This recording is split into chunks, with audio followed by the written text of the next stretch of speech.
Hello everyone and welcome back to Rogue Trader. First of all, I want to thank you the support you give it to the channel. It's truly awesome, and if you like the videos, then please press like, subscribe and leave a comment down below. I would like to ask if you have played any Warhammer games before, or this is the first one you see, or have you played the tabletop game? Please comment down below. Now, in the previous episode we explored the Dragonus expanse a little bit more as we made our way through, I don't know the planet's name, but the second planet of the Protectorate of the Rogue Trader.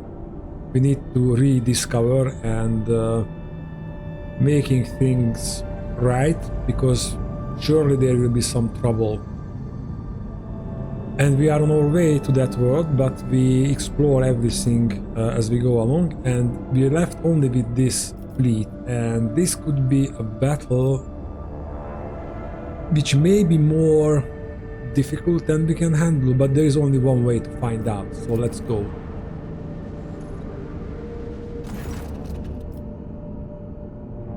As soon as you draw close to the unknown ships, it points its isolated cannons directly at you. Several other ships emerge from the shadow of drifting asteroids tightly encircling you. Captain Xantalebush offers a mocking greeting and the proposition: you can buy your way out of this, but the price must be to her soul's satisfaction. The outrageous suggestion sends your crew into a fury. You are in a no-win scenario. You can enter an uneven fight and lose everything, or shamefully pay to save your skin, sacrificing only your pride.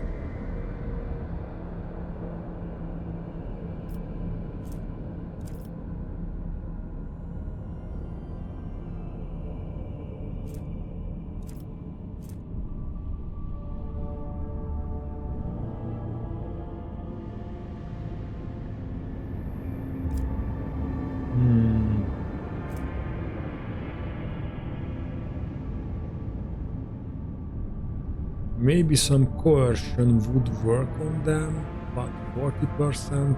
Well, we can still try to attack, I hope. Let's try to coerce them. Captain LaBouche reacts to your threat with condescension. You may be a road trader, but no title can protect you from a bullet, let alone a macro cannon fire. Alright, then it's on.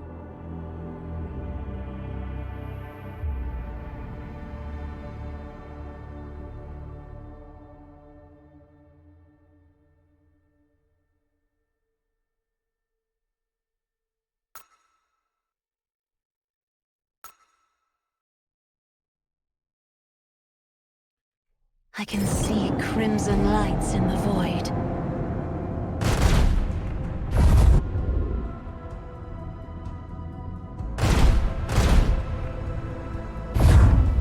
I thought we attacked first. Oh, there are two big ships. Then yeah, it sucks.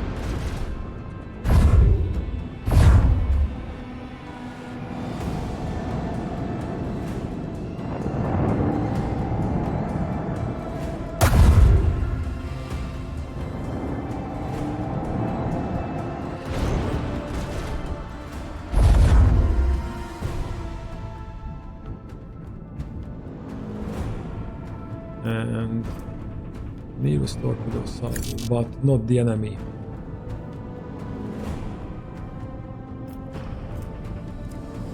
Okay, can we see the shields? Okay, let's keep up the pressure.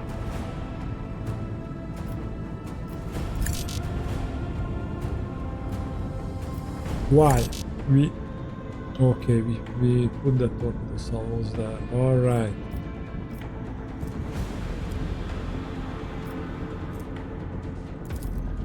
With the force of a supernova!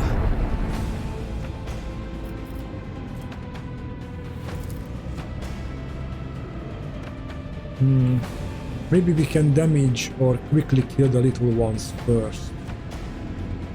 Salvo!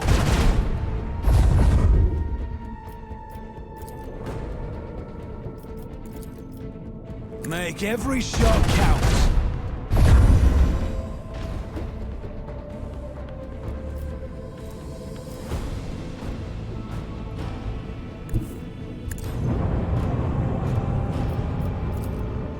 Macro cannons. Open fire.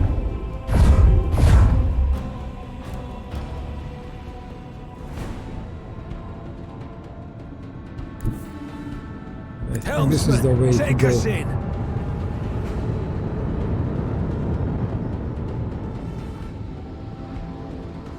Don't have a shield master.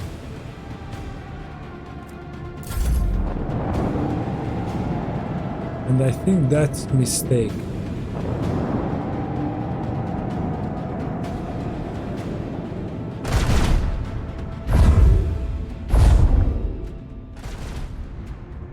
What's that? Mark for purge enemies permanent. Oh!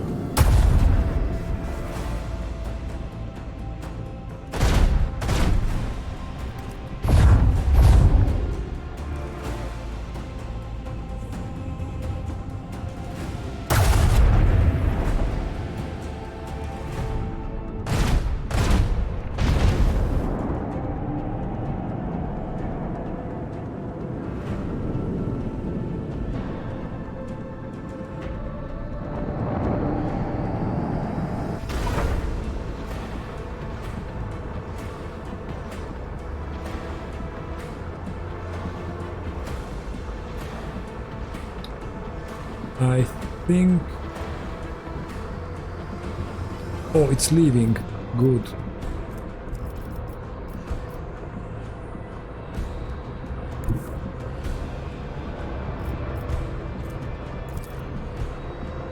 Make every shot count. Yeah, I didn't want to do that like that.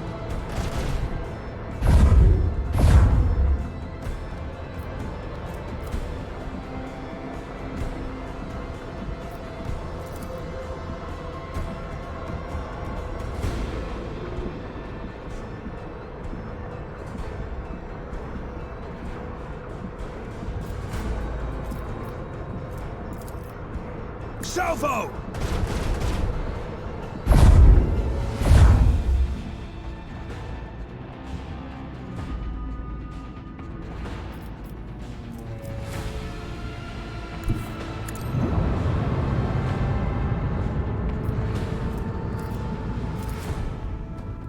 Lance batteries, volley! The impure tremble. Engage the engines. Macro cannons, open fire! Okay, that's a good one. And restore the shields.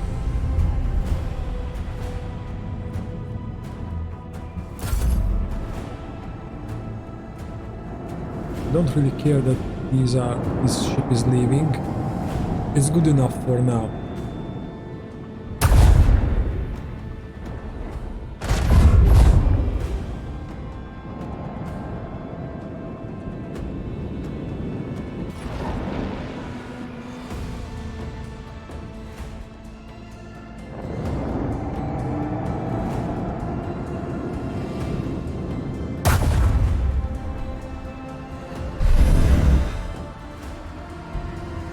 Shields are up. Let the void sort them out.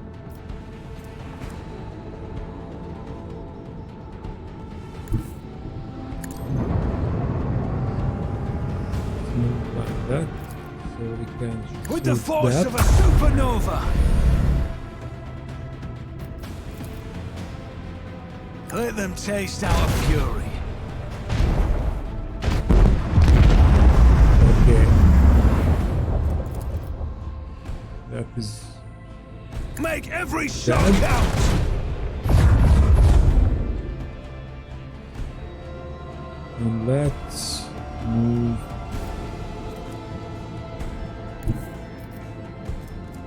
Okay, we cannot. Should be moving in a direction because if we move there, those torpedoes hit us for sure. So let's move there and hope for the best. We only have to deal with these two now. Okay, that's nice.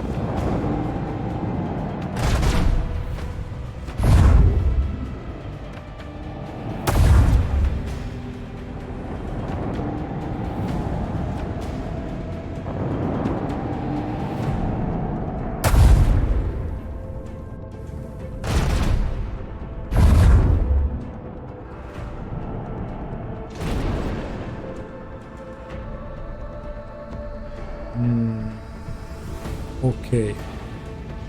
Now let's hit them with torpedoes.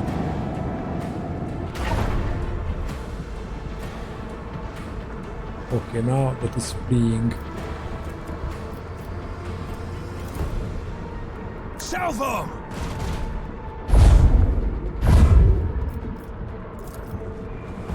Macro cannons, open fire.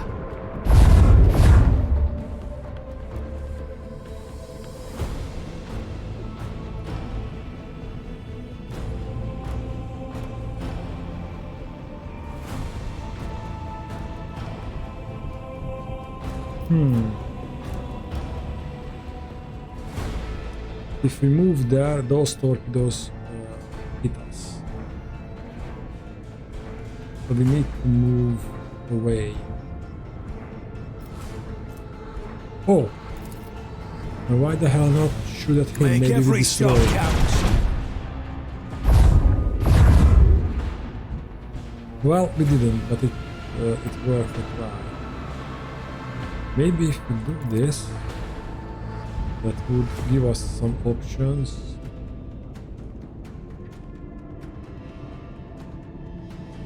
Yeah, let's move there and try to destroy them.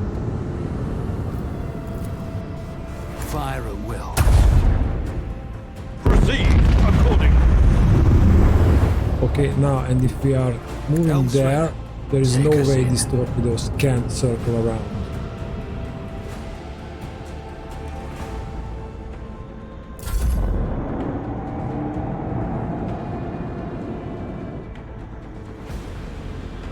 Okay, we're safe from them. We have only one ship left to deal with.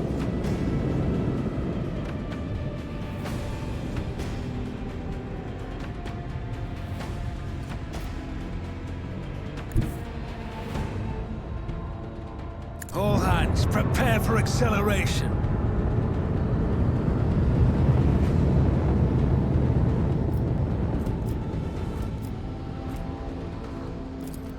Keep up the pressure!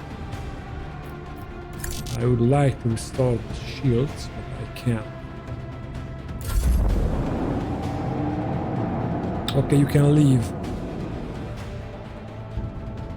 So you can tell everyone it's not a good idea to threaten Thrakan von Balancius. This Well- world of plasteel and iron is falling into oblivion.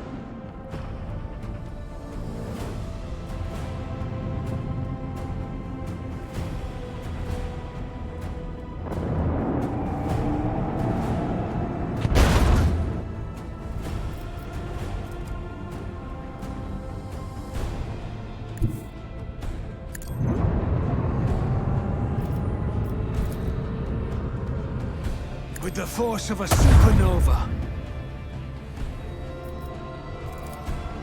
Let them taste our fury. Okay, they are running. I think we have won this one. Macro cannons, open fire! Helmsman, take us in. Now he will run. Now all we have to do is to avoid the torpedoes.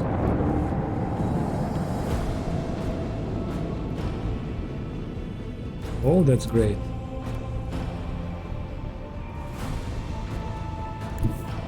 All hands, prepare for acceleration. We will destroy this ship if we have the chance to do that. Fire at will.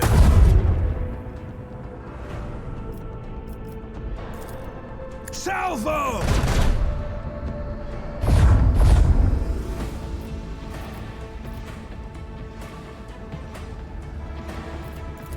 Torpedoes away! Let's send some torpedoes after them.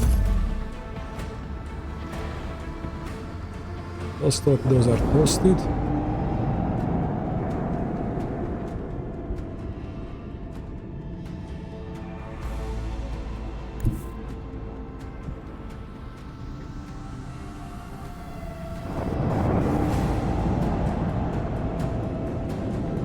Another notch on the macro cannon. Victory is ours. Void fighter trophies and void fighter trophies. Okay. And 78 scrap. I wonder how much it would cost to upgrade the ship, to repair the ship.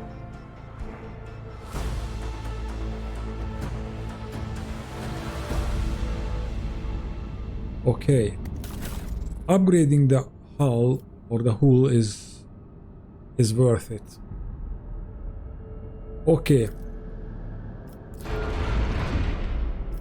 We have some leftovers, so let's increase the hull integrity to a level.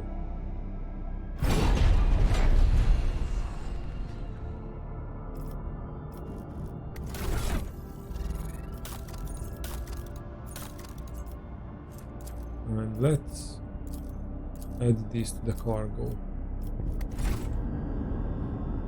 And now we can move on. We have to go here. And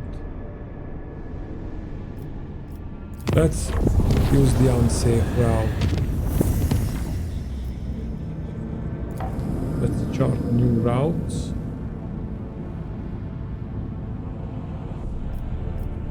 Explore this world before we go on. Starship remains Hulk and 3 planets. Let's start with the planets.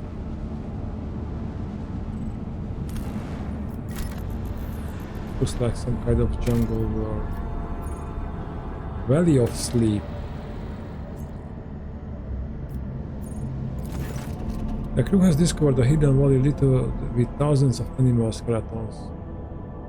Aegir data suggests that some kind of sleeping gas vents here. It's likely the animals either don't realize that they are headed for a deadly trap or even come here to die on purpose. Let's study the gas. After a series of experiments, the ship's weaponsmiths managed to perfect a few different types of ammunition. Oh, that's great. We should start to use more grenades because we have a lot of them.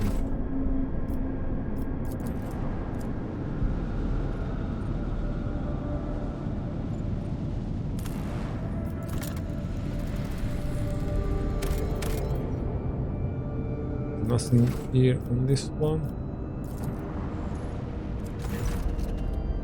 The augurs have detected a wreckage in the void ship vicinity, but the exact nature of this wreckage remains unclear.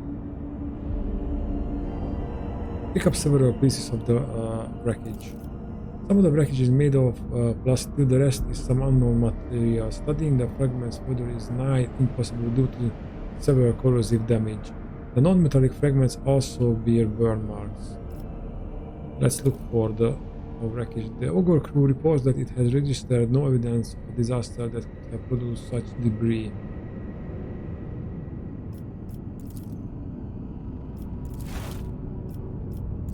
Okay, we don't know what's that, or we don't have the appropriate skill.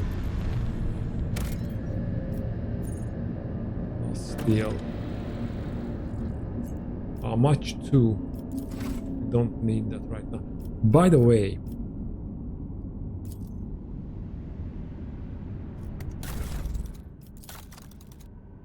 we are the shield master, but we have no...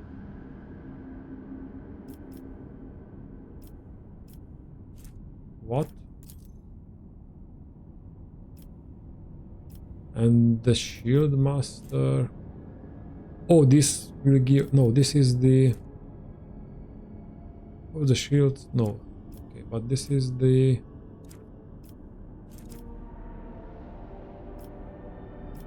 I see, so we need someone with a high-tech use to put in there. Ah, skill require tech use. Persuasion.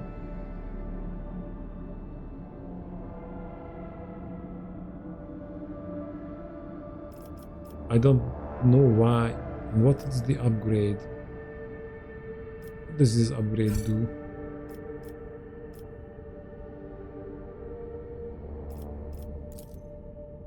Torpedo control. Okay, but why?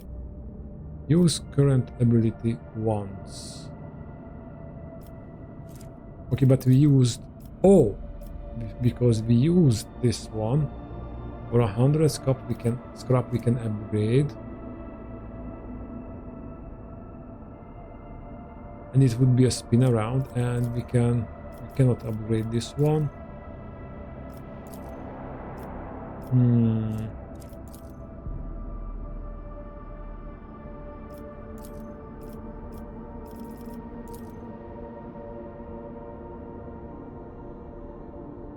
Alright, but it costs us scrap, and we don't have that much left, so maybe next time.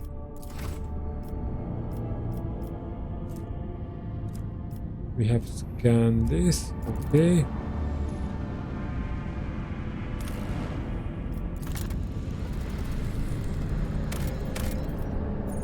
Smuggler's cache.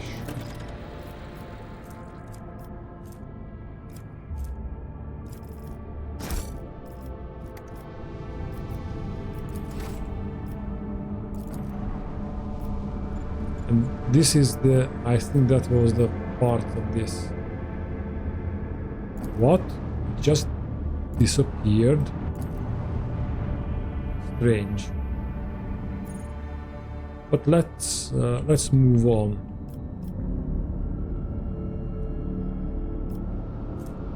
Let's move to our capital world with a safe route, because I don't want any more things to happen to us. And we can chart routes here.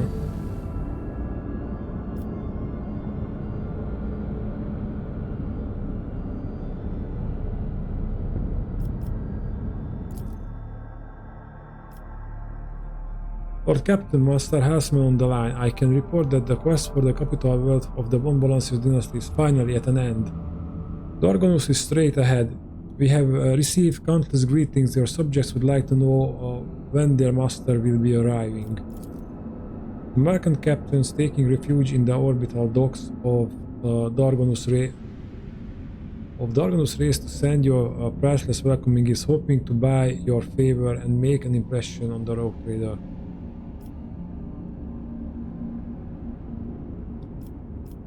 Tell Dragonus that the rogue trader is coming home. It will be done, Lord Captain.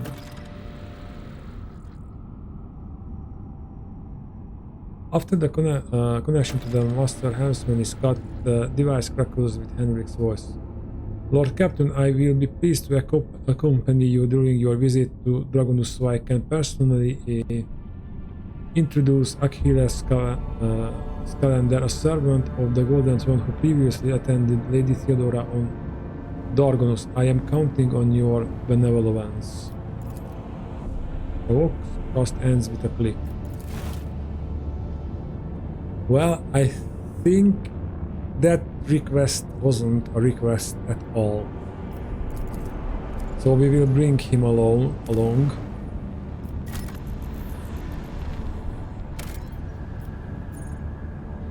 Oh, we are mining this because it's 4.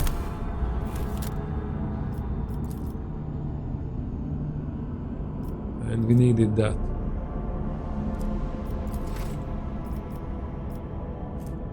Is this a lava world?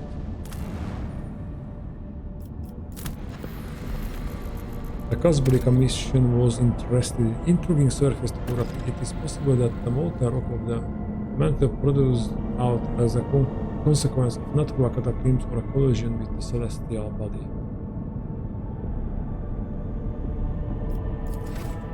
Yeah, we should check on the rumors.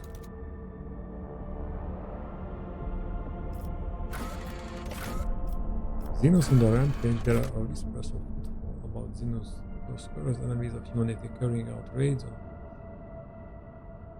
Oh, just remember that. Oh, maybe we couldn't get into the quarantined area in Footfall. No, next time we are on Footfall Station, I check on those.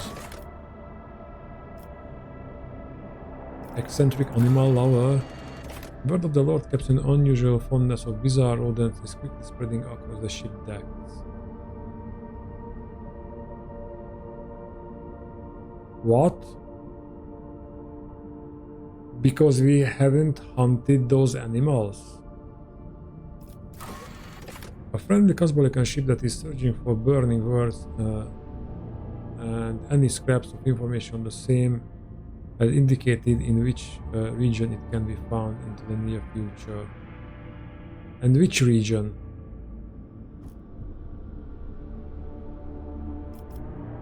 Okay. And it's burning words, not lava words. Interesting.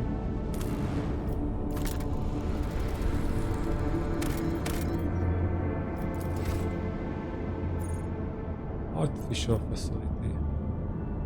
Adeptus Mechanicus ship.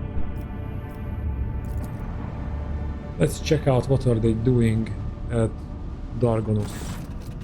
But Captain, a transport shuttle bearing the markings of the Adeptus Mechanicus is approaching the ship.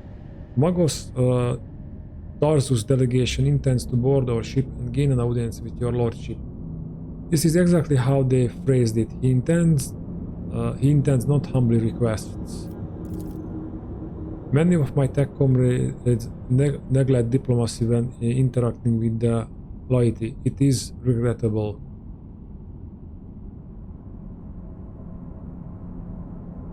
Tell them to get lost and learn some manners. No.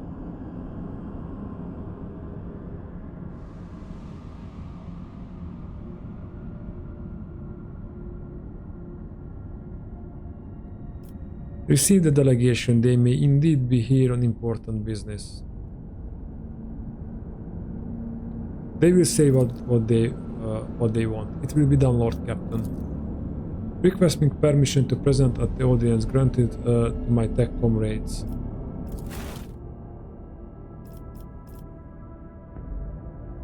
Maybe don't bring Iriel there.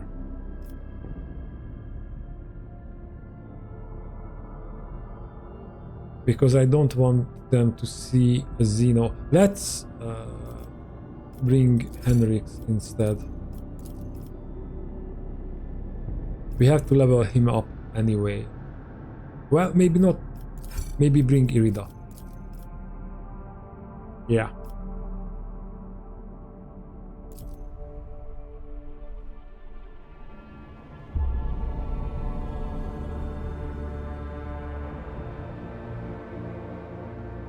Because I don't want to Henrix to know about anything what we are dealing with Mechanicus, at least not firsthand. And I don't want that the Mechanicus see an Eldar with our presence, at least not for now. Always keep your eye on the prize.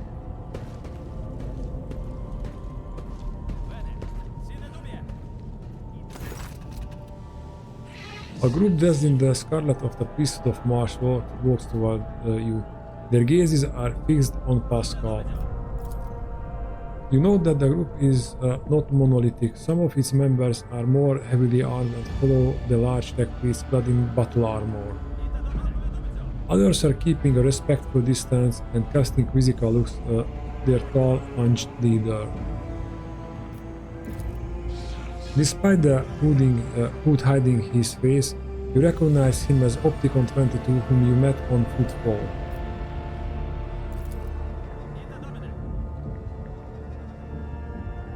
The enormous tech priest points his hand at Pasqal and lets out a booming roar, not unlike a factory alarm.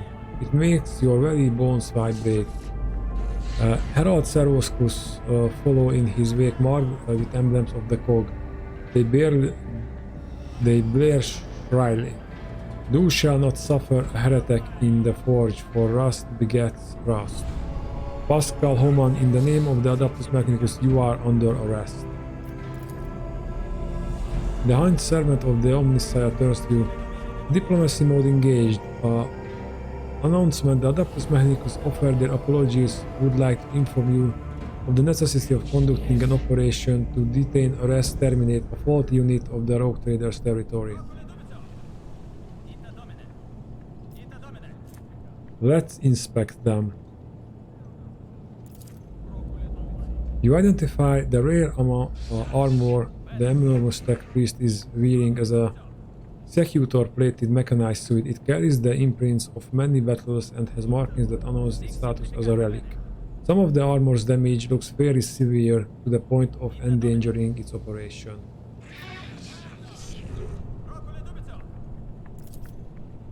Scraps of flesh that show from under the steel have terrible chemical burns on them.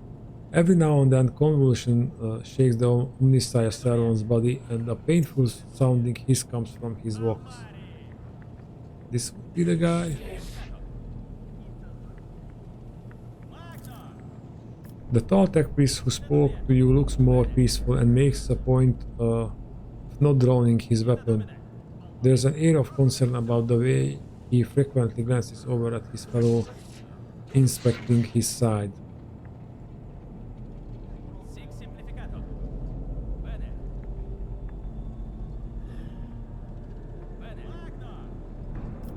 Okay, let's get things started. Who are you? The Servoscus transfers their master powers to Benaic Hall into a hurried chatter. An instrument of the Omnissiah authorized to punish and exact vengeance, known by the call sign of Tarzus Honeman. We have a lot of Honemans now. Identification codes recognized and confirmed. These units are who they have declared themselves to be. On what charges are you trying to arrest a member of my retinue? This heretic is a tech priest who has renounced the dogmas of the cult Mechanicus in favor of delving into forbidden chaos-tainted technologies. Just like Belisarius' Claw, because I don't think it is permissible to create new space marines. But it's just a thought for those who are immersed in the lore. This heretic is accused of stealing personal identification codes, spreading tech heresy on the world of Kiava Gamma, and an attempt at the life of a servant of the Omnissiah. The deafening roar from the tech priest's vox makes you grimace in pain. You touch your ear and notice blood on your fingers. The fault unit will be removed. In the name of the Omnissiah, I accuse. A lightning flashes across the warrior's armor. Agony resounds in a blare of his vox alarm. In contrast, Pasqal squeaks quietly and coldly. You are malfunctioning, tech comrade. I deem your logical conclusions questionable. The statement is false. Tech brother Tarzus Homan is willingly undergoing holy torment deterioration, which, however, does not critically affect his cognitive capacity of data analysis. Unit calling itself Pasqal Homan, we have information that implicates you. Having learned that you are a member of the retinue, a maintenance specialist in the service of the Rogue Trader ambulances, we have headed here with the goal of meeting you, intercepting you, engaging you in combat.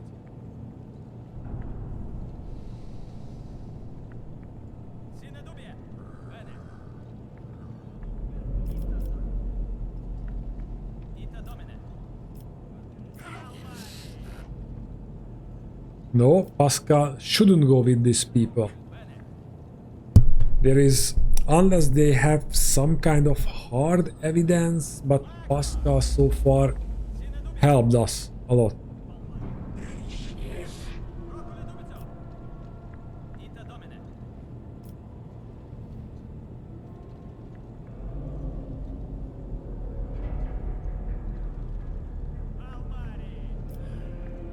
Wait a minute, what is happening on Kiava Gamma? That planet belongs to me. According to Vox interception data, the planet's fabricator sensor made incorrect blasphemous modification to manufacturing working procedures which qualifies as lapse into profanity. The Adaptus Mechanicus are hereby officially notifying House von Valancius of having commenced an investigation into operation to remove fabricator sensor Cupis Delphine. Estimated time to procedure completion 3.7 solar years. Our data suggests that the unit which used Magos Explorator Hanuman's identification code performed an unauthorized upgrade on the planetary Vox array and introduced data deemed to be scrap code into its operation. This fact points to this unit criminal complicity with the heretic Cupis Delphine. What do you say, Pasqal? Pasqal was replies firmly with a hint of indignation. I deny these charges. I never plotted against my tech comrade. My cognitive purity vows were never distorted. My unique identification code was never stolen. I am the true Magos Explorator Honoman. I am not guilty. The text piece deep guttural roar blends with the Servoscrew's high-pitched whine. False witness.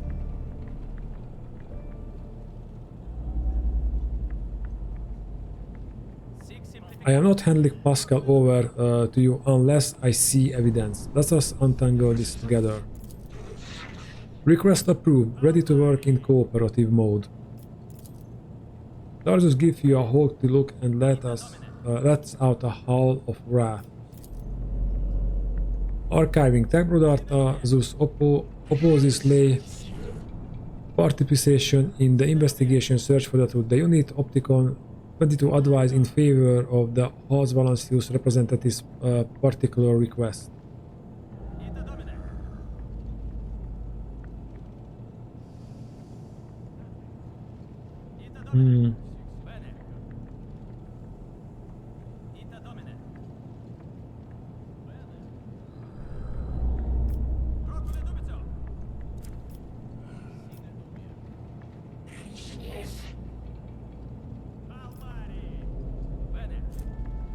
Oh, we can do persuasion.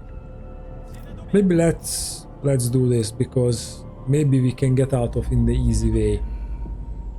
Pasqal has accompanied me on many travels for a while now, and I can swear to it that he is no criminal. And not to mention that he managed to make the ship's machine spirit work. Request for cooperation reviewed and accepted. I request Tekbador Tarazu's consent to the participation of representatives of the Von Valancius dynasty in the investigation proceedings. A sacrilegious conspiracy. I refuse help from lay people. I am a cog of the Deus Mechanicus that grinds down corruption, and I will carry out the sentence immediately. No, you will not.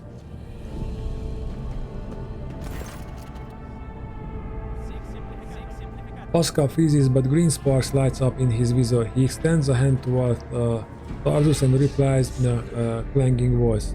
Let the cycle be discontinued. You realize Pascal's words are coming from both his Vox and Tarsus. They even then every sensor on the executioner's battle harness lights up at once, blindingly, and the wounded armored Leviathan lets out a deafening roar of pain.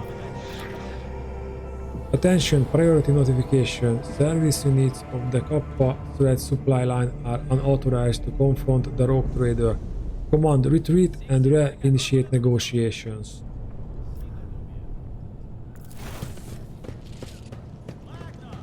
Protect Pasqal will wreak punishment upon you in the name of the Deus Mechanicus.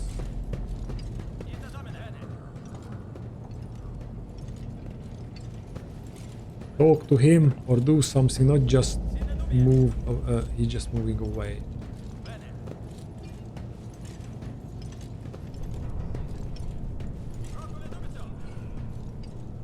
Your arrogance will be your downfall. You'll make a suitable sacrifice!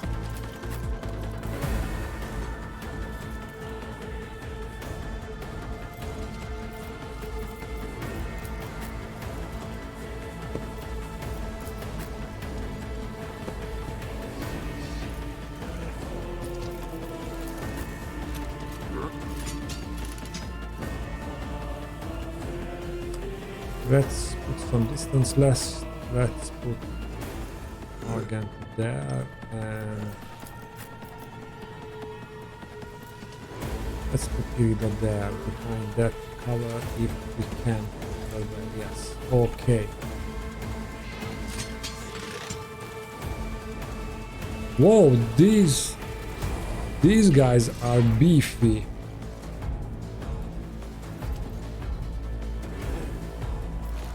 But if we didn't do what we did, wait a minute. Oh, we cannot get there. Well, we will be in the next turn. So if we haven't talked with the guys, maybe we would fight the rest of the guys. So this is a bit better. Let's start the battle. That is just beautiful.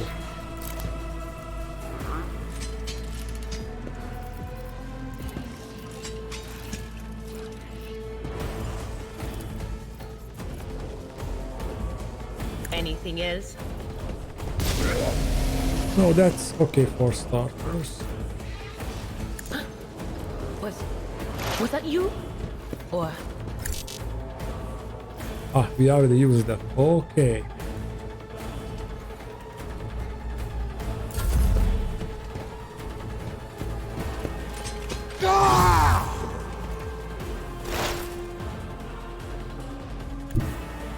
Let's make some opportunities.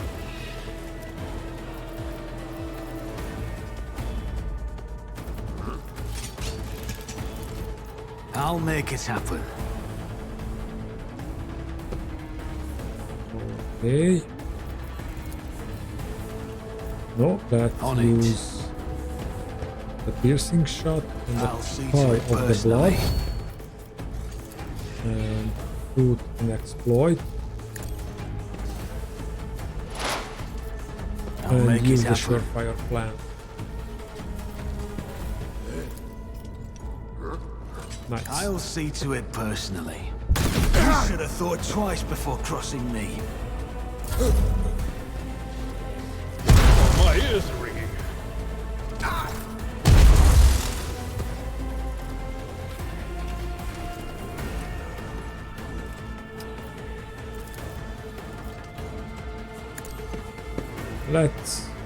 Let Abelard.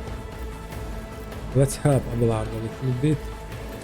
Oh yes, we can do that.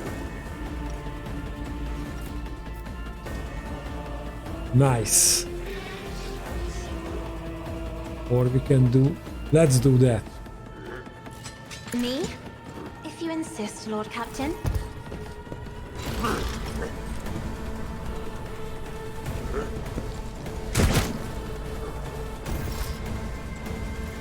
Only two have failed. All right. And I need to move. Why I have to move? I don't understand. But let's move there. Battlefields are always drowned in scarlet. And I let Pasqal go next. And we can do a shot. Right. Let's make Tarazus your bounty. My vow is to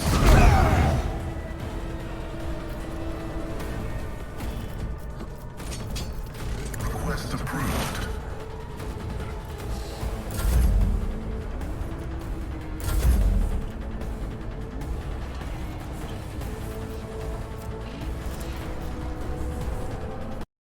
Victory is imminent. Place 4 enemy and we have 4 more. I will do my duty.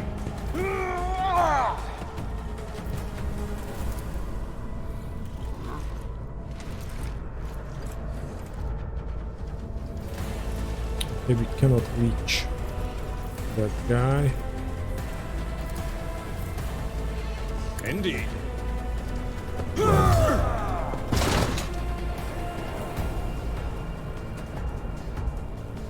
Nice.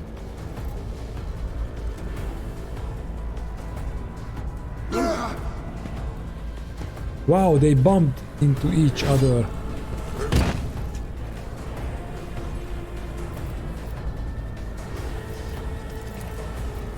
I cannot charge him, but I can charge them. At your beck and call.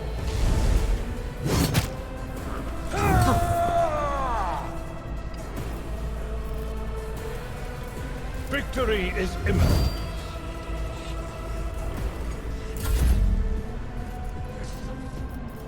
Let's dash out of that situation in this direction. Faith without deeds is worthless. So we can, well, a little chance to hit Idira, but that's okay. Doubt is for the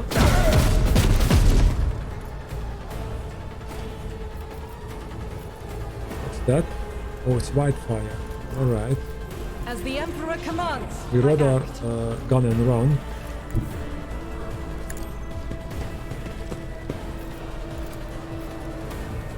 And we can kill that one. And now this is suddenly just 2 AP. Do I want an extra shot every turn?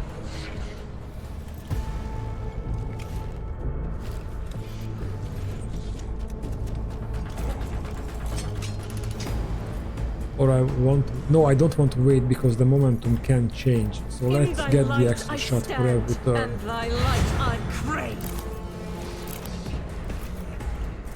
Ooh.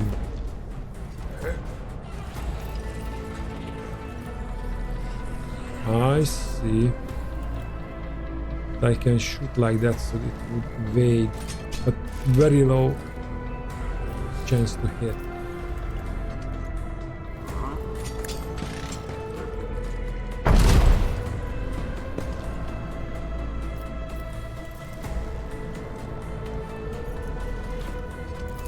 Let's attack again. And now we should use rapid fire. Just because we can increase our versatility.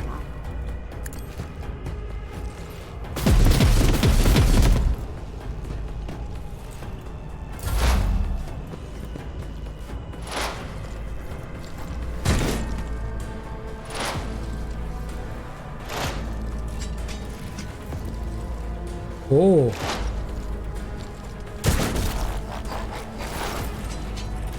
Okay.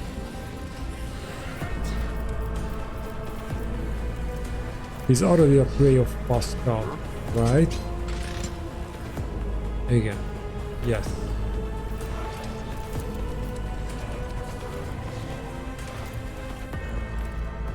Then Running I use binary this. code light.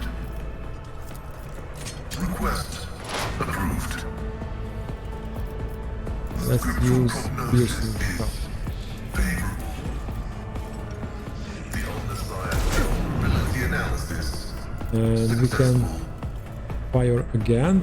Running binary code light. And we can do that, yes.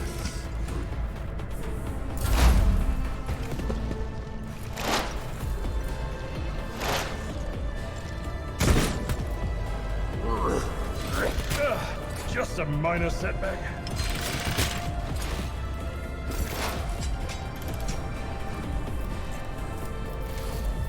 Anything else?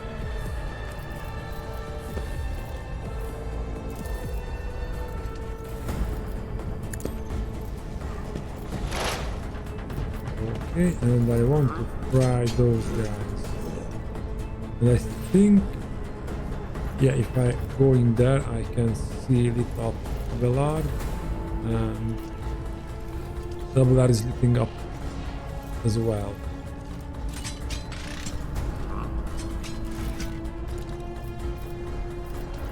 Then, how about just a scream?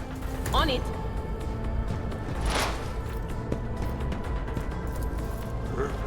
On that guy.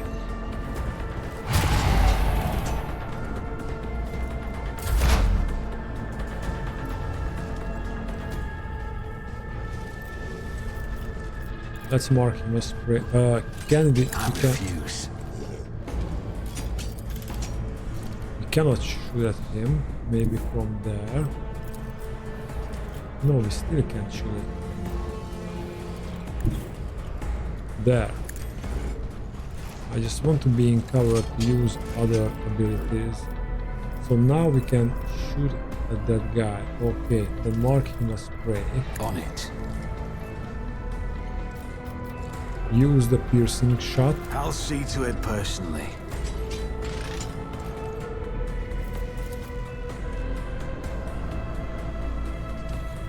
And let's use this as well.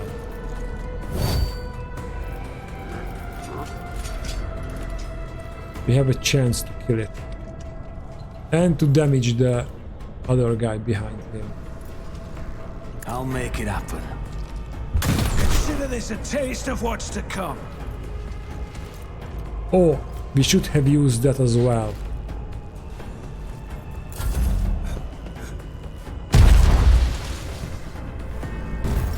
I'll revert to more conservative tactics. What's happening there? I don't know. I don't care.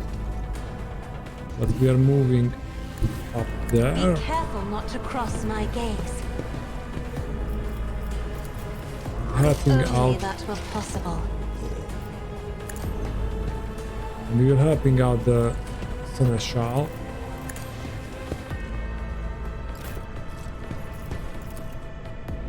There you go.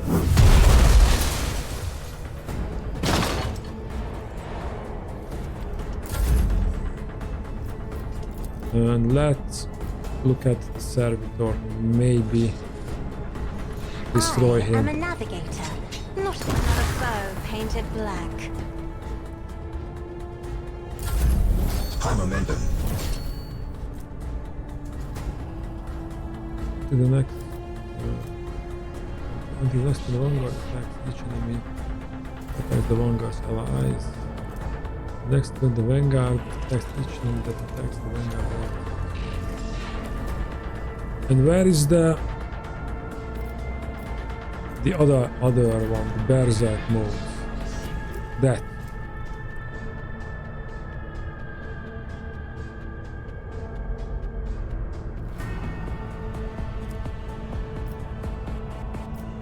For some reason I cannot. Someone else can do Momentum this. isn't low enough.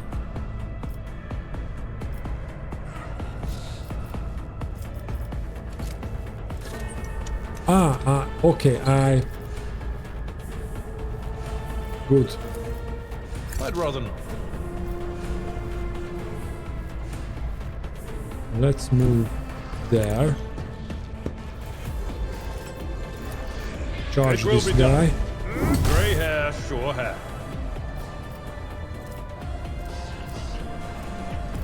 Now do this. Indeed. You are done. And now use. I'm not interested. Forth on Valencia! Low momentum. At your beck and call.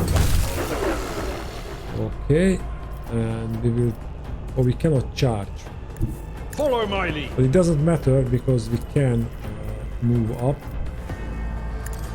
and An hammer this exemplary guy out. I will do like you.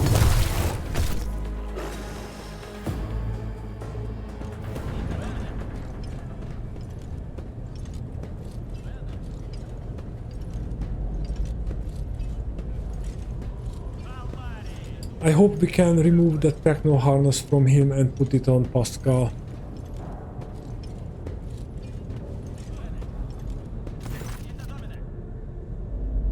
Requesting cessation of hostilities.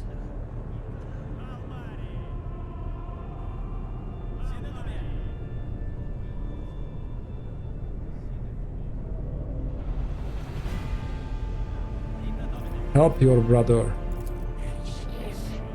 The unit that called itself Tarsus Homan is dead, has been disabled. This material asset is beyond restoration or reuse as spare parts. After a pause, Pasqal bows his head and a banal requiem pours out of his wok. Despite his misconception, he was a servant of the Omnissiah. I am sorry that you had to kill a comrade. I regret have negative assessments of that event as well. The Adeptus Mechanicus are still accusing the unit identifying as Pasqal Unaman of criminal theft of unique identification code. Unlike Tech Brother Tarsus, I am not authorized to immediately arrest execute the unit, but neither am I authorized to drop the inquiry. There are no apostates among us. The piercing voice from the Vox synth is more overwhelming than Tazarus Landorus' roar. Tech Brother Tazarus and the machine spirit that lived in his battle harness succumbed to the suffering that beset them. Their judgment was rash and erroneous. Now their torment is over. I declare them martyrs, and I am requisitioning Tarsus Homon's neutral augmentic for the purpose of preserving his blessed memory. As astonished Tech priests look on, Pasqal leans over the slain man's body and extracts the augmentic from his skull bone. His movements are precise as they are respectful.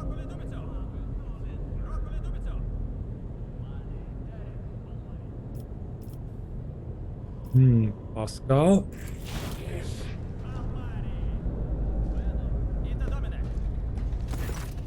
Tech priest makes an imperious gesture, barring you from continuing. With each word, Pasqal's voice grew more powerful and majestic. You saw the agony your Tech brother Tarsus was in. His unbridled pain-spurred fate intimidated you, yet you were silent. Reverence spotted you from raising your voices to proclaim that the machine spirit with which his mind had merged was morbidly afflicted. The imperative of reverence had paralyzed your will, and you watched a tragedy unfold in silence. The sixth universal law states that comprehension is the true path of knowledge. Yet the procedural cycle has robbed you of your comprehension. Therefore, let the cycle be discontinued. There's a clang as Opticon's knee presses into the floor. Scarlet hooded heads are bowed. Let the cycle be discontinued.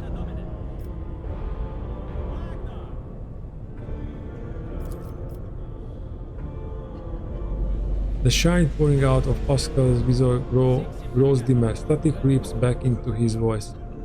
Let the cycle be discontinued, Tech comrade.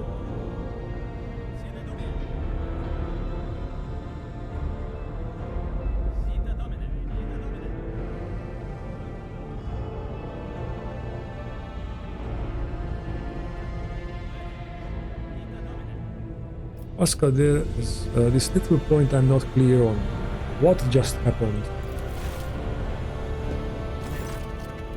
The Voxin says somewhat tentatively. I have decided to back up my words with an expert from one of the blessed Amaranth's sermons. On loss of internal and external function, verse 4, my analysis has deemed it appropriate. What was the reason for that act of genuflection? It has been a long time since the words of the Messiah of discontinuing were last spoken, openly over public communication bans. We respectfully welcome wisdom's return. So he is not forgotten after all. The Messiah of discontinuing, is that how you refer to Amaranth? Following Archmagos Amaranth's patrial laicization, removal from the chain of command, that was the authorship attribution on a series of sermons on discontinuing the cycle, which were passed around the cognizance fleet. It was, in fact, a title used by many in time past. Do you know where Amaranth is now? Data unavailable. No reports have mentioned Archmagus Amaranth since the incident of the Arch Mechanicus Hermetico, which led to the presumed destruction and disappearance of that void ship. My archives has no data on the Hermetico incident. The vessel was the best Amaranth's base of operation. Is it lost then? Pasqal's voice is filled with anxiety. Were you among his followers? Negative. I had no contact with Archmagus Amaranth and was never a member of his flock disciples retinue. However, my analysis of doctrine he outlined inspired a deep respect for trusting him in me. Is Amaranth's teaching not heretical? This statement is false. Contrary to what many servants of the Omnissiah, who they knew, preferred to believe, the fleet's Supreme Conclave never issued an official statement on that decision. I see, they just removed him but not declared him as heretic. 37% of the Supreme Conclave members openly supported Archmagus Amaranth's views and disappeared, were removed from the chain of command under circumstances that were classified. The Supreme Conclave has not had a quorum ever since. I presume the conflict between you and Pasqal has been resolved. The data received provides a basis for calling the fallen tech brother Tazarus hypothesis into question. Out of respect for due to lack of authorization to indict followers of the Messiah of discontinuity, we will not proceed with the determined arrest termination. The Omnissiah knows all, comprehends all. Thank you, Trek Brother Opticon 22. Now the conflict has been resolved, you may remain aboard my ship. Request declined. The Kappa Threat Supply Line delegation is leaving Dragonus, expresses gratitude for the hospitality ceasefire, and proclaims its intent to return to Footfall to resume performing its regular functions. Sex Priest looks over Pasqal if waiting for something. Pasqal's Mechatron right briefly touches the shoulder of Opticon 22, who bows respectfully.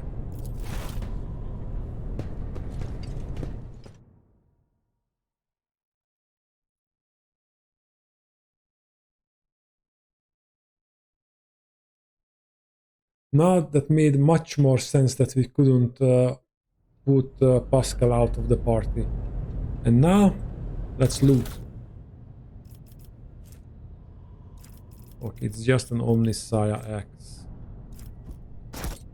I was hoping we are getting some kind of better equipment, cargo.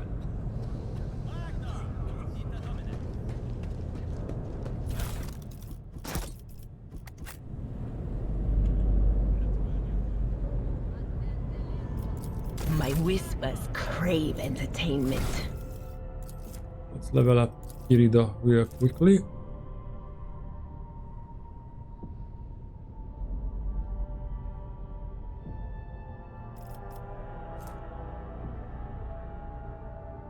Let's increase her awareness. Or Medicare. She can be also a healer.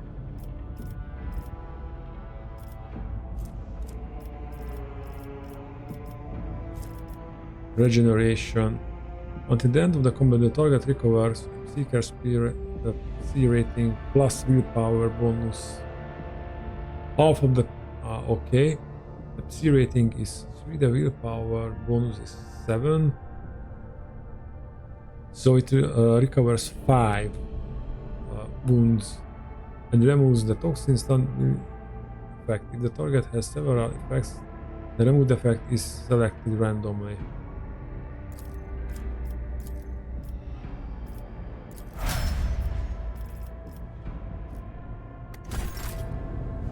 Something ominous lurks ahead.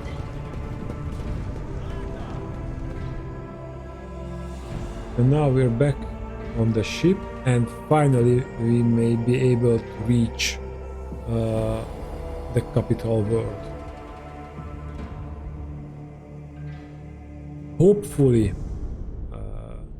No, I'm begging not to throw a parade. Please. Because that will be ruined as well, I'm sure.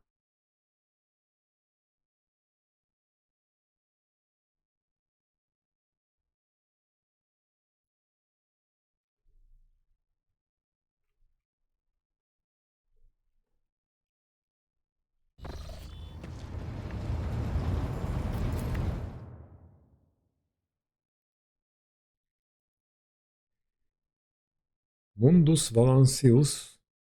What's that? I also hope that we can have some trade on Dragonus. And we don't have to go back always to the station.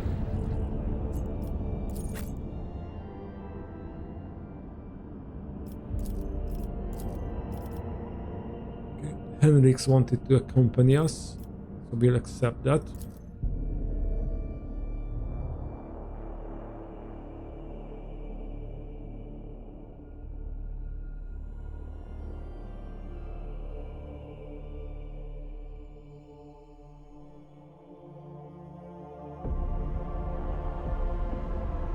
Oh, it's at least inside the palace.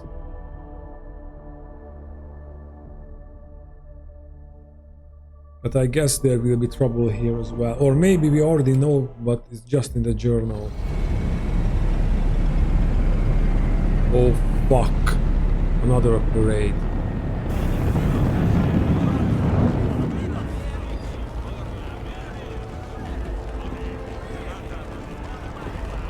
Or they will expecting Theodora.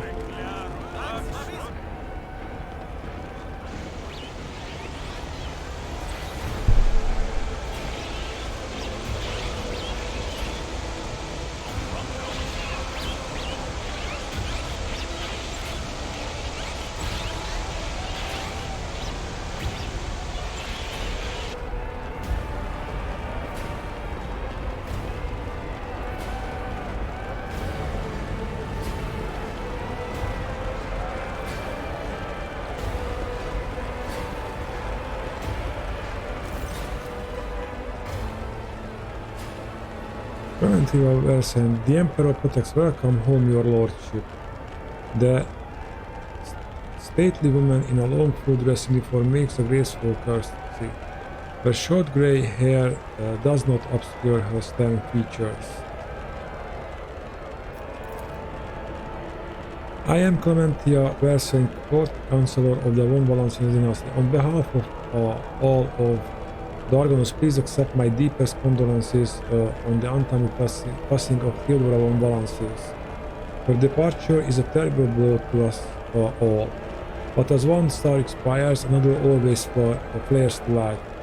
And although still overcome with bitterness and grief, your subjects hope that you will become the Trade Dynasty's guiding light in these trying times. Clementia, Abelard offers a reserved nod. She nods in return, and the lines on his brow soften even so slightly. I bet that's his daughter, or maybe granddaughter, because this guy is around 200 years old, or something like that. Achilles Calander. The young man quickly brings a respirator to his burned face and bows his head courteously. His raven black hair veils his burns and skull implants, and his thin metal fingers creak quietly as he offers a welcoming gesture. Achilles Scalander, secretary at the administrative department. I hope your journey to Dragonus was not darkened by unwanted troubles.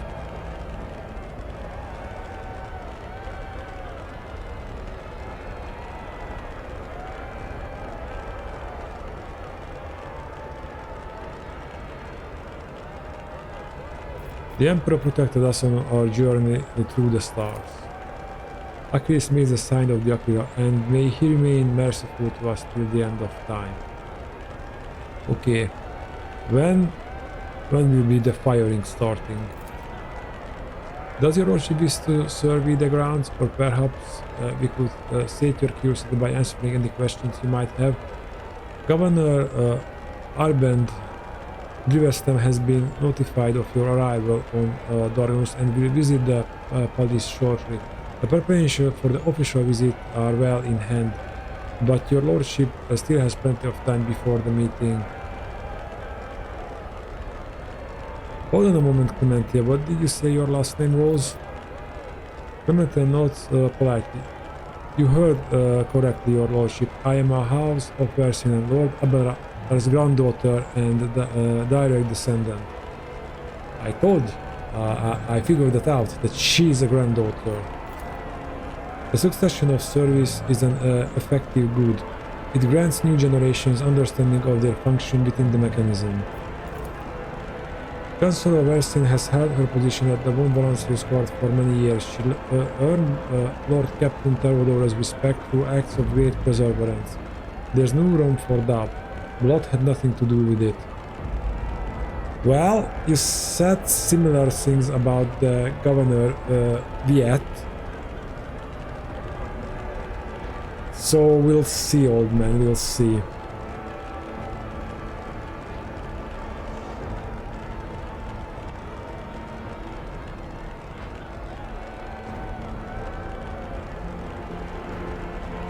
Time will tell, Seneschal.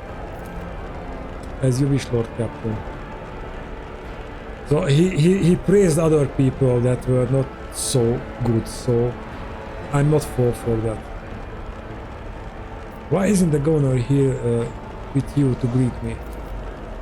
Apologies, your lordship. Governor Drivestem's residence is on the other side of the world by the administrative palace of Dragonus. We sent word as soon as you enter the system, but it takes time to travel the great distances of your domain. Chancellor Versin appears unruffled, but you cannot shake the thought that the governor's lateness is a subtle political gesture designed to test the limits of what is acceptable when it comes to interacting with the new rogue trader. I would like to rest before the meeting. Where are my chambers? They are very close, just down the hall. That is also where the study and the audience chamber are. Achilles' face brightens with a purely white smile, restoring some of his former good looks. Lady Theodora's study has remained locked since her last departure, but on account of your arrival we arranged for it to be tidied up. It is ready whenever you may need it. You are dismissed. I apologize for my bluntness, but I have a request to make. Perhaps before the meeting takes place, the illustrious Lord Captain could spare a few minutes for a conversation with me. Achilles bows his head. I'm certain that you will find my report on the state of affairs in the Von Valancius Protectorate most useful. Okay, at least we weren't shot at. Well, let's wait for the cutscene.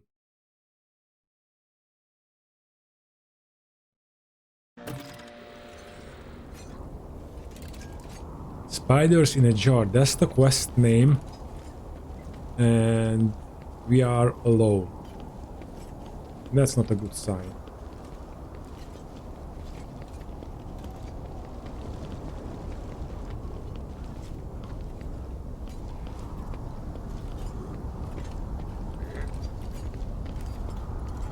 Your approach, the Lexmahonic softly bows his head while continuing to emit binary trills. Oh, now this is like the ship bridge, it seems. The walls of your home suffocate me, Alentak. I long to leave this twisted world at the first opportunity. Strange, we have more trees here than on the ship. A living fruit-bearing tree in the heart of a high world is a fantastical sight. They probably use a lot more water to tend to these trees than the average Dragonus citizen can hope to receive in their daily ration.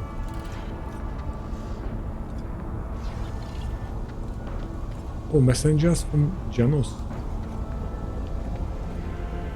The Janus delegation salutes you, your lordship. Don't salute me. Speak to me. Aristocrat, aristocrat. Aristocrat.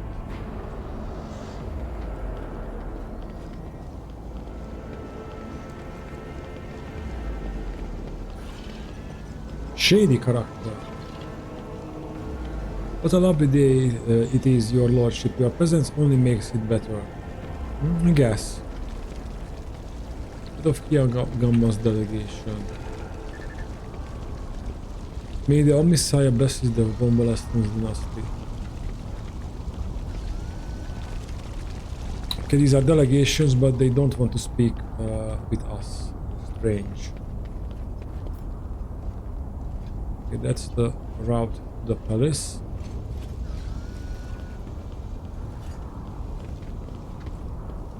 And I want to see what's here.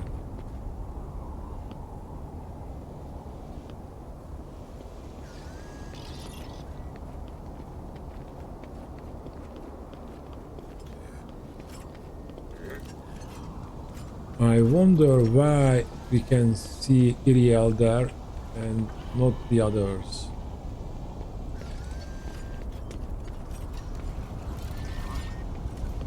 Confessor. Oh, Galactic Sovereign, protect your flock from aliens. Oh, Warden of Light, send the... That's funny. Protect the flock from aliens, and I brought Neldar here. The Warden of Light, send a beam that will show us the path on your dark voyage. We are your warriors and your servants who are delivered from blindness of heart and put on the chains of hatred, contempt, and malice. Standing upon the altar is an ancient image of Saint Macarius. Its regal frame is covered in marks. The relic was claimed in a battle on a remote and forgotten world.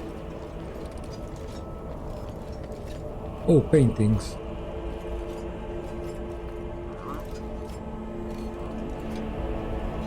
I know that painting from other rule books.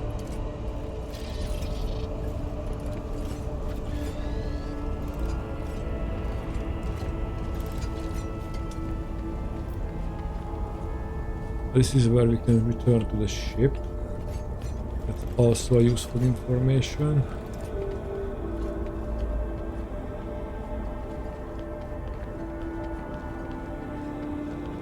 I don't see anybody else from the retinue. Okay, he's not speaking with us.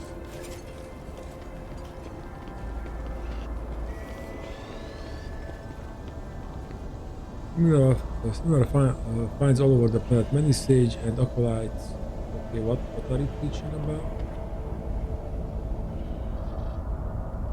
That's your lordship. For you. Okay.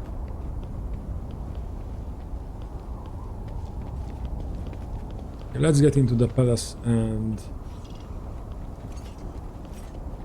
hopefully we'll have some peace, at least inside.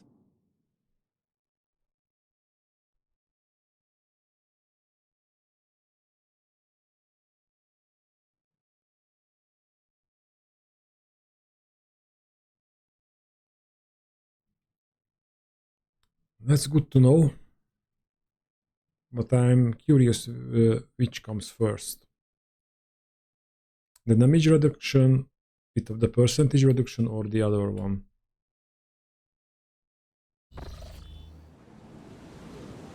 Strange, still nobody tries to assassinate us.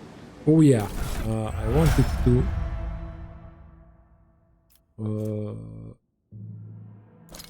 put down these goggles and put back on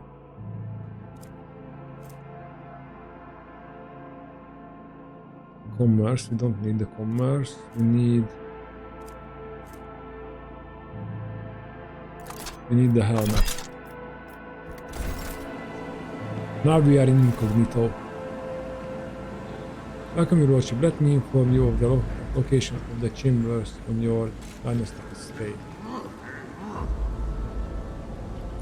Now something will happen. The main throne room is up the stairs and straight ahead. Your subject, Achilles Landers, informed me that he humbly awaits the opportunity to meet with you there.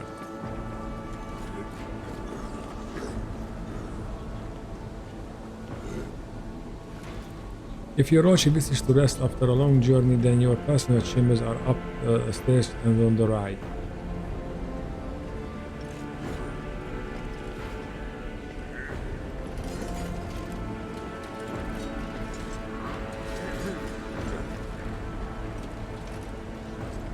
If you need anything, whatever your soul desires, I'll be right next to your chambers, eagerly awaiting your orders. Okay, that's great.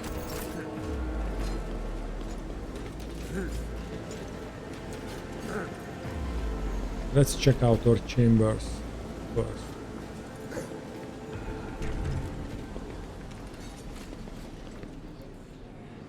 This is intriguing. And we have boots in our chambers. Whenever the wearer moves through a cell occupied by an enemy, the wearer gains 15 dodge against that enemy's attack until the wearer's next turn. Not bad. The leather covers bear the names of authors, mostly philosophers and theologians from the Dragonus. The spines of the books are trimmed with gold.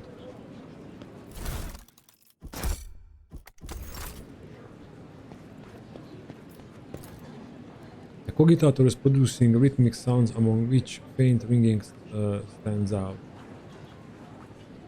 Should I answer the phone? And another painting. This is the study, I guess. The antique piece of furniture is obviously well cared for, but its surface is still covered with a lot of scuffs, scratches and stains. Traces of the previous rogue traders who sat at this table.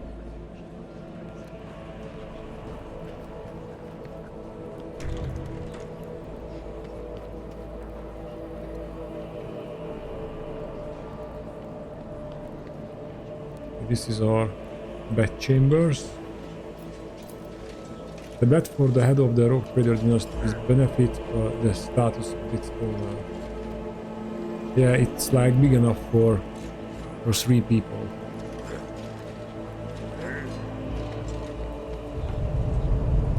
By bringing your hand on the scanner panel behind the books, you open a hidden door.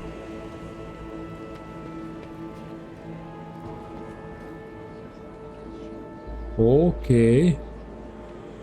Now this looks more interesting. What's that? The mysterious xeno artifacts rest in a stasis field.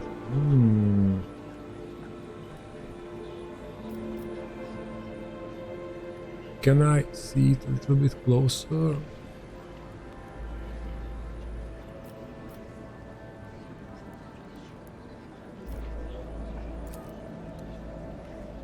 Oh, what's that? Ah, yes, I pressed through 2 accidentally. I can't really see what we are dealing with.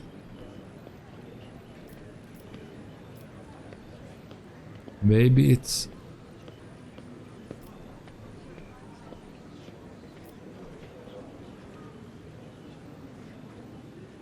It's Necron. It's a piece of Necron equipment, or a piece of a body of a Necron.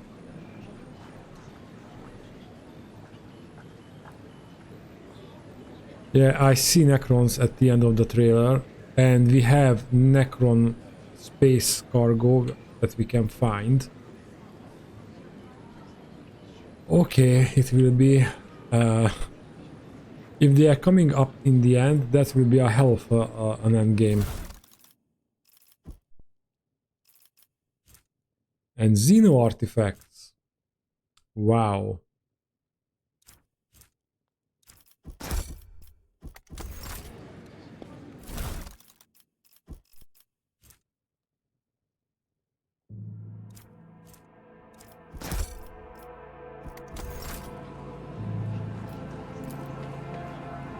The mysterious item undoubtedly created by inhuman hands. Looks like a las gun to me.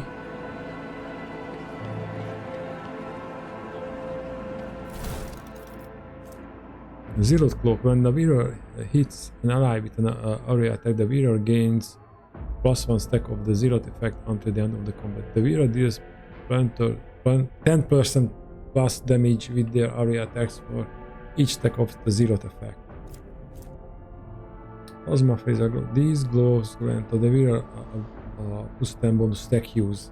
They also increase the damage of plasma weapons by 3. Oh, we found something for Pasqal, yes. I almost forgot his name. My gut tells me it's a bad idea.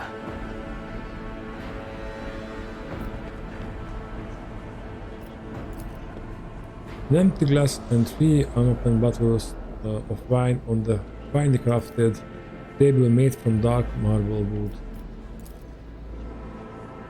Cracking and barely audible plaintive melody comes from the old worn speakers.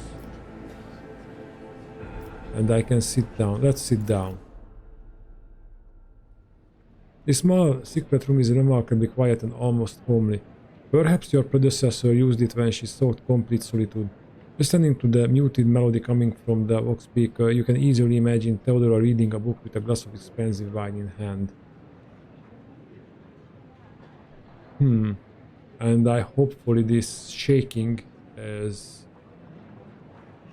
just a glitch. Let's have a glass of wine, why not? 3 sealed bottles sits on the sturdy looking low table. They are all labeled Grandmaster's Blood, Boon of Terra and Flame of Purity. Let's skip the wine, save it for later.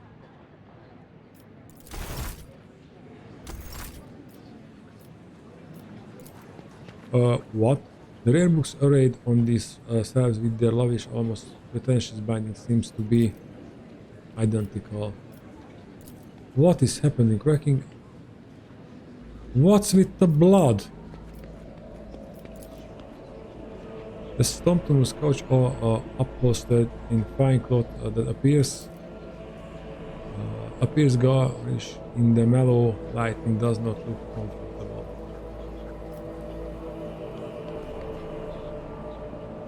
What is happening there? Okay, this place now starting to give me the creeps. Let's leave. And it is next to my to our bed chamber. Okay, very nice.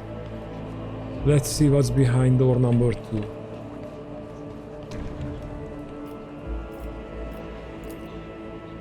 A sturdy safe equipped with several bizarre mechanisms.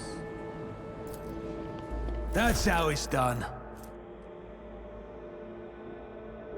Oh, a multi-melta.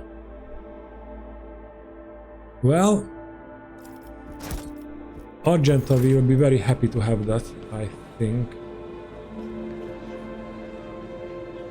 Okay, can we look down like in the ship? No.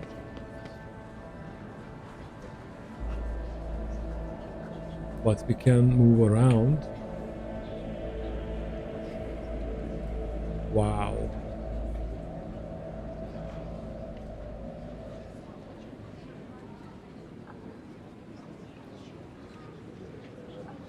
This game is looking great. Wow, and the big stage there.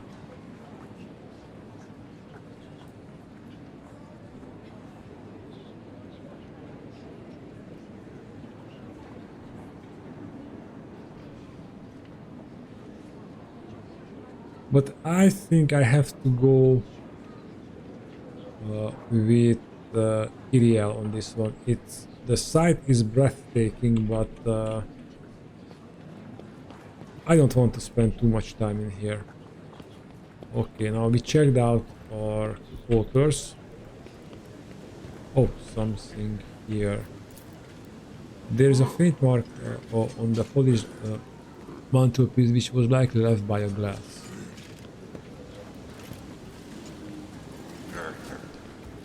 And we have a throne room on the other side, but what's in there then?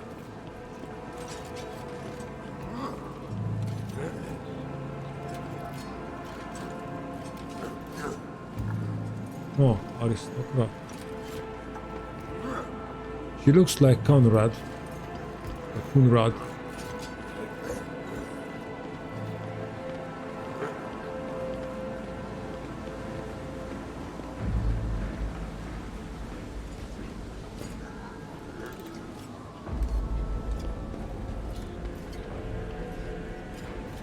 Okay, why can't I go inside in this room?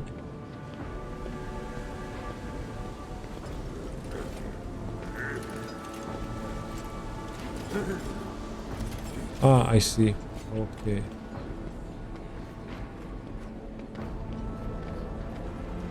Okay, now where is that guy? Oh, we have two thrones. And we have Idira here. Interesting. Oh, this is not a throne.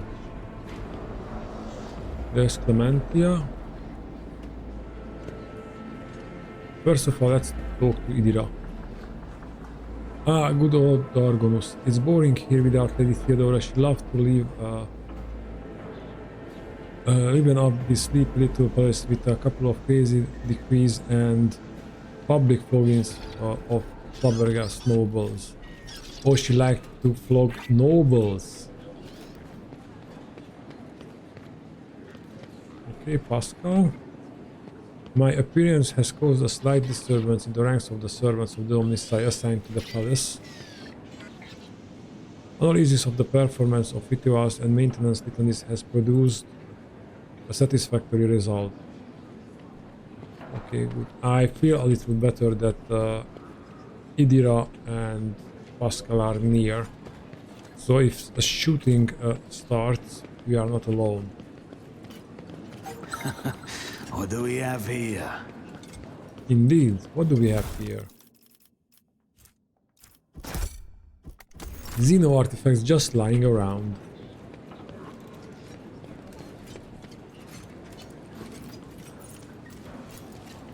Success is the only outcome I accept.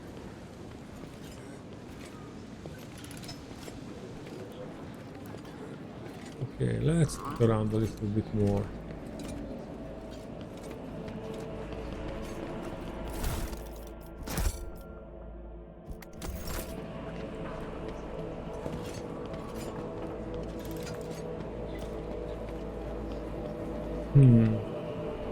Let's talk to Clementina. Your lordship, Clementina bows her head politely. For a chancellor to a road trader, she is dressed rather simply. A parade doublet, polished boots, and a comfortable cloak. She bears a saber in a gilded scabbard, whether for show or protection one could not say. Only her ring with the Versian coat of arms indicates that she is of the highest social status. They wanted to write status, but it's harder to pronounce, that's why. The governor is waiting on the periphery of the palace. Please let me know when you would like to see him. The sharp gaze, the impeccably straight back the composure. For a moment you feel like you're looking at a younger version of Abelard himself, not his heir. Judging by the scars on the exposed parts of her body, Clementia saw her fair share of combat prior to assuming the position of a chancellor. What can you tell me about Dragonus? All deals and important decisions are made here in the capital. Many years ago, an ancestor of Lady Theodora signed an agreement with the Adaptus Administratum which allowed for efficient management of the world in the neighboring system. In accordance with the decree, a share of the planet's population was assigned to the Administratum and converted into servitor scribes. They now toil across the entire world.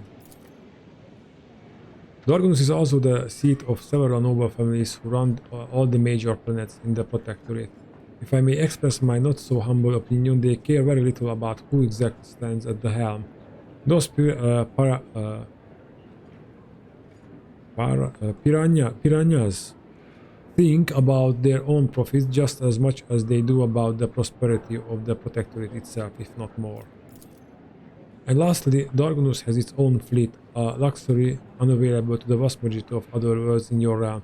In addition to warships, the Protectorate also employs privateer ships which are used to transport cargo between worlds. Does the capital stay in contact with the other worlds in the Protectorate? Unfortunately, not at this time, your lordship. After a few representatives of the Adeptus Astra Telepathica on Dragonus went into a frenzy, some of the psychers were tragically pacified by the respective authorities. Since the communication with the neighboring system has been unreliable at best. Thanks to be the master of mankind that you managed to find your way to the capital.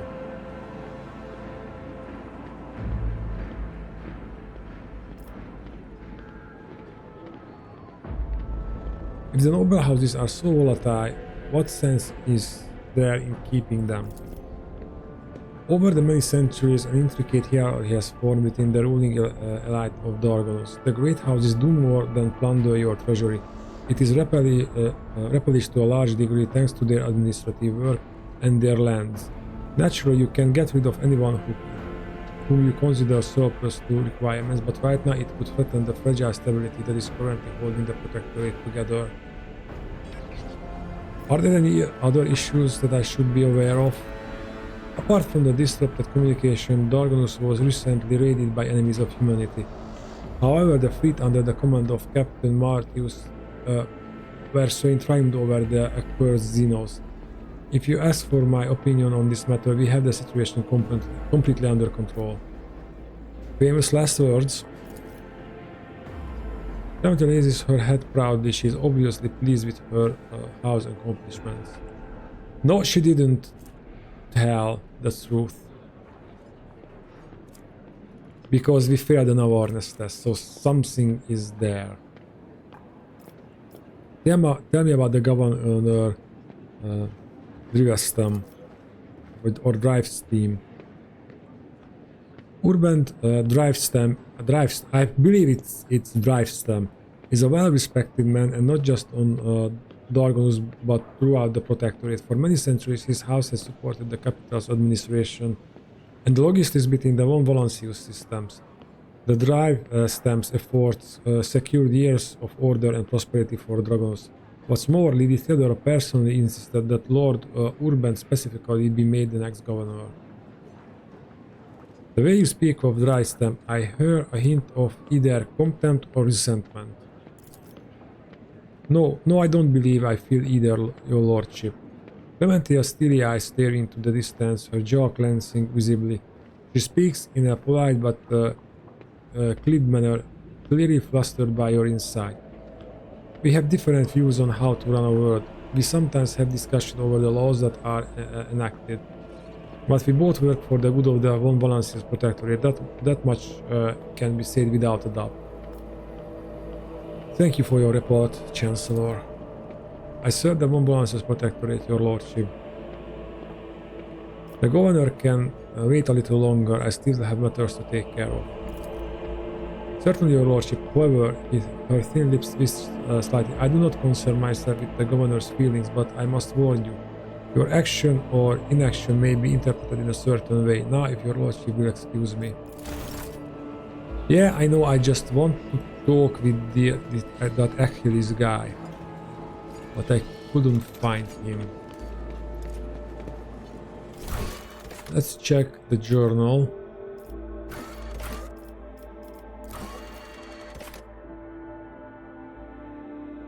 Throne room, okay. This is the throne room. Where is... maybe he waits outside and I didn't... No. Let's make another sweep of the room.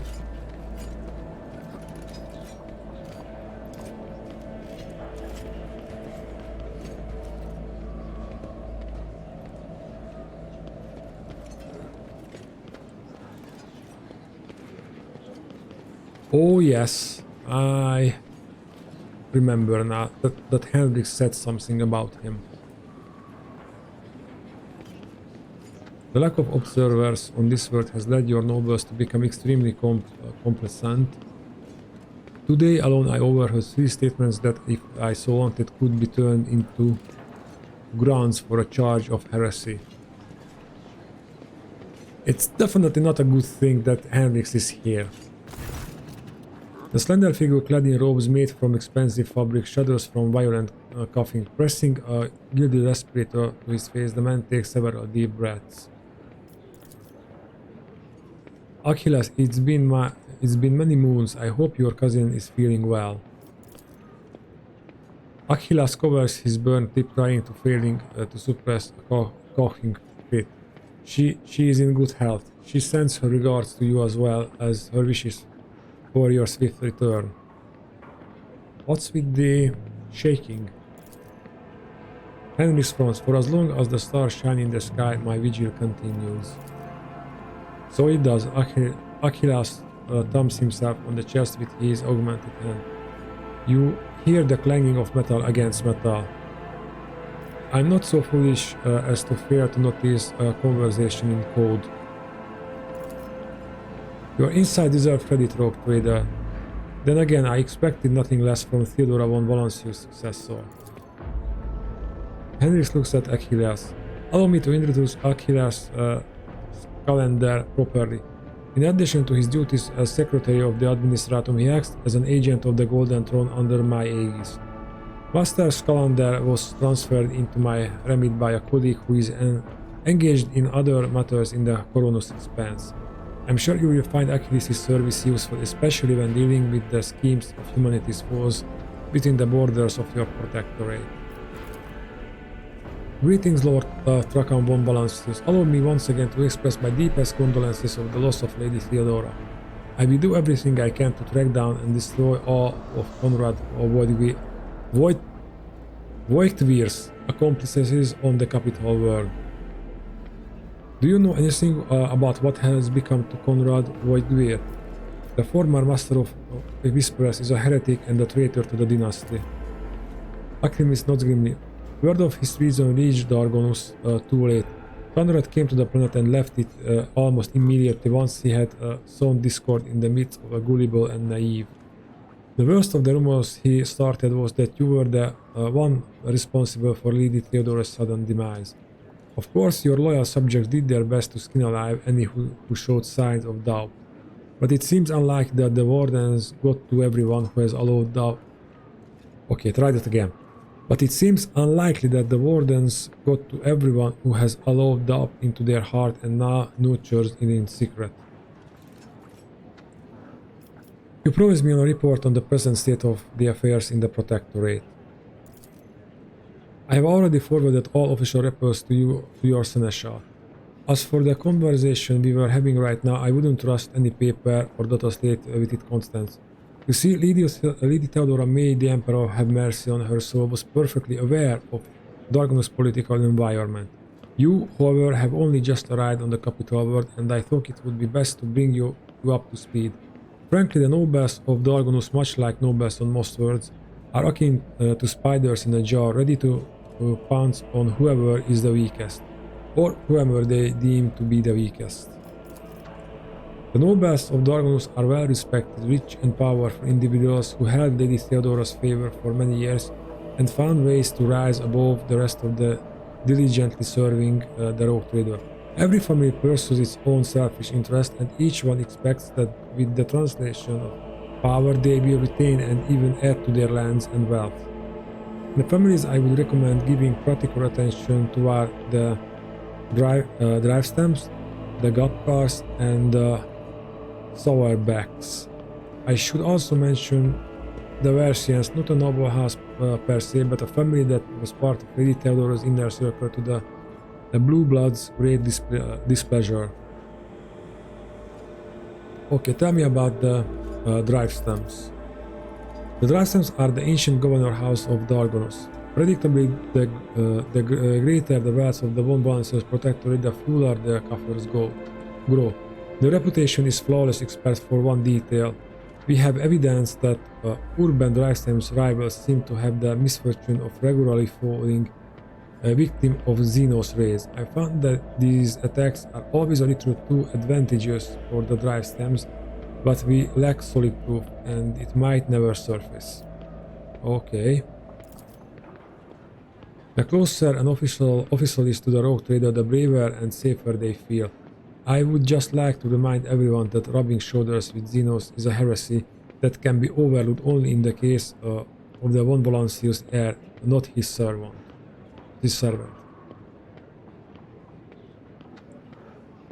Okay, Henrix, you may make your point. What makes the Gapkar special? The Gapkars hail from a remote forge world, and among their distant relatives they are many servants of the Omnissiah, and the house itself is close to the cult of the Adeptus Mechanicus both in spirit and their business connections. The Gapkars oversaw the industrial shipments within your protectorate until recently. Ever since the astropathic communication with Kiawa Gamma was severe, they've been quite concerned about the security of the planet placed in their care. That's understandable.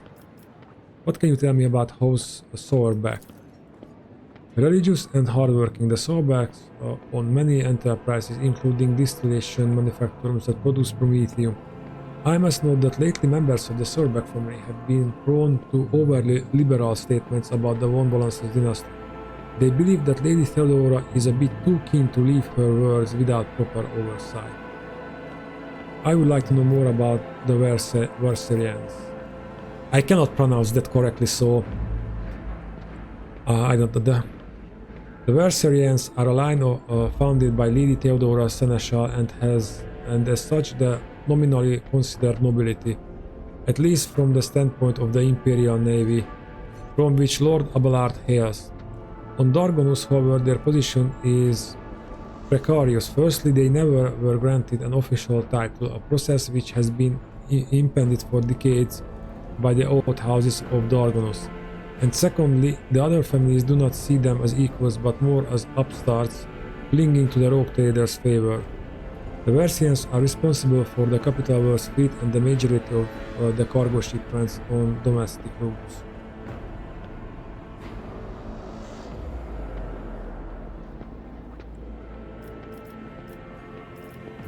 Enough about nobles. Was there anything else you wanted to report?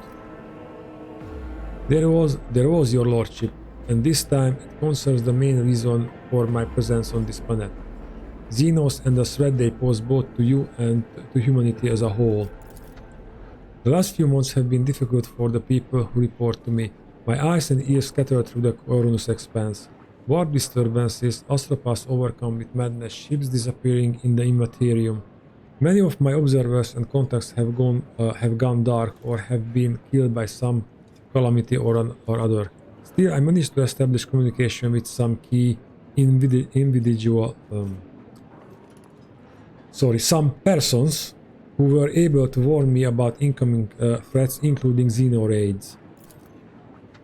Akaris looks you in the eye without blinking. It is within my power to supply you with intelligence on where and when the xenos will strike next. I do not doubt that Governor Drivestam will beg you for protection against the xenos, and in this fight, the information from my contacts will serve you well. I beseech you, Trakan, if I ever report a threat looming over a ship or a planet, do not dismiss it. Sometimes it takes an intervention from the rogue trader and his mighty void ship to avert a disaster.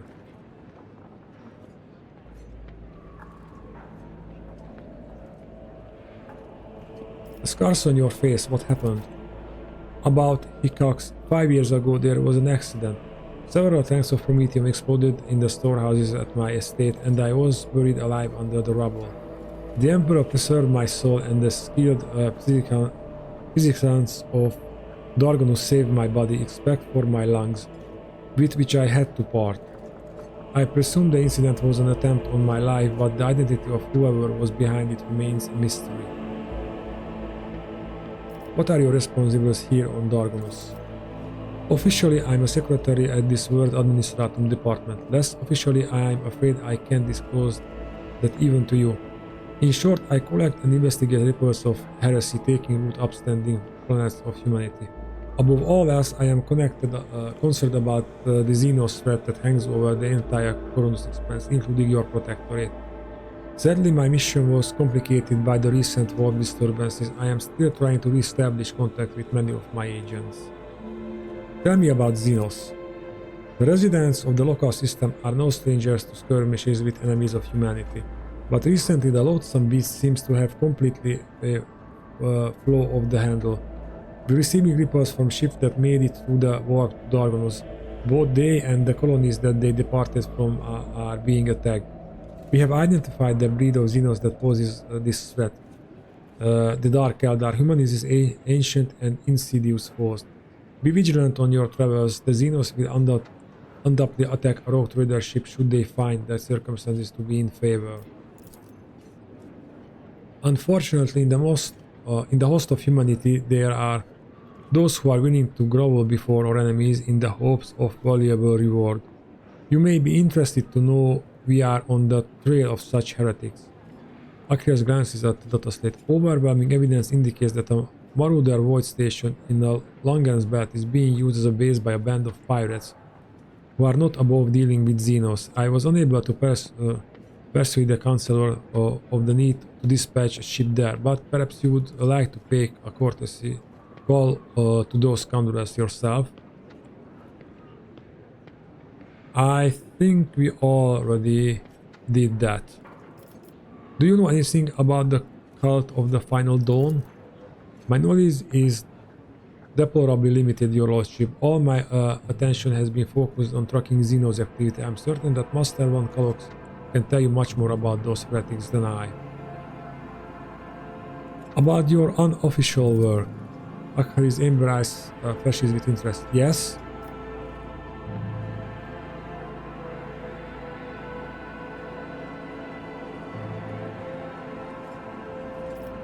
Whom do you truly serve, the rogue trader or the interrogator of the Inquisition? Achiras quickly glances to Henrix. And whom does the rogue trader serve? The Golden Throne, the Protectorate? Could it be that one stems from the other? And if so, is there any sense in discussing it? Of course he and these two choices has no real impact, because especially in the presence of Henrix. So I have learned all I wanted to. Achilles bows and brings the respirator to his burnt lips. I have other questions to ask? No, I don't have any other questions. I sincerely hope that I can answer every one of them. I must take my leave. Achilles boss, according to the message I received a few minutes ago, Governor Dragstein has arrived at court. I imagine that the Chancellor is already prepared to arrange the meeting. All that is to notify her that you are ready to see Urband.